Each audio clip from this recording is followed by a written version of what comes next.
Welcome in the fourth section of our course. In this section we'll be looking at the deep reinforcement learning technique and apply it into business domain problem. So let's see what we will look at in this section. We'll start from explaining what an anomaly detection problem is and what can be stated as an anomaly. Next, we will see how to extract those features from input data using multi-layer approach. In the third video of this section, we'll be adding layer that finds an actual anomaly. Finally, when we'll have a model, we'll do a testing and cross-validating results that were produced by our deep learning model. And this is a first video of this fourth section. In this video, we'll see an anomaly detection problem explained. So, looking at the anomaly detection problem, it is easier if you will do it in a context of actual data. So we'll start from analyzing what is a normal input dataset. Then we'll be looking at the feature vector. So we will see what could be stated and added to the feature vector that will be the output of our pre-processing of data. Finally, we'll be stating what an anomaly is. So let's go to the project. So we have a class that is called Sensor Data Anomaly Detector. This class will be used to load data and perform anomaly detection. But let's start from analyzing input data and see what could be stated as the anomaly.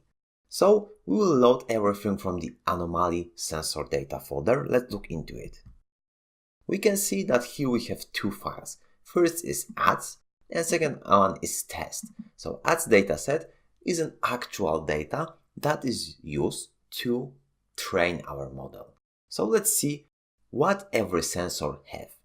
So we can see that every sensor has an ID, it has a collected time, it has a punching data. So this is a data point that could be used to see what is a specific value for this sensor. It has a position movement, load and active power. So we can see that position movement is a quite complex vector. It is a string with a lot of elements, so this is basically a list with comma beneath every element. If we will go up in the feature vector, we can see that finally we have final two features. So we can see that there is a lot of data for every row. So we can see this is a sensor data for ABCD1 sensor. Then if you will scroll down, we will get a lot of different data.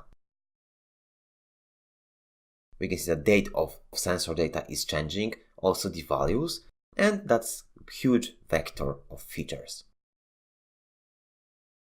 But what is important, we need to find out which of these specific rows is an anomaly. So which can be, for example, sensor that is malforming. So it is not easy for a human. If you will need to look at as many features as here, we can see this is almost 100 different data points and compare every feature with every different feature.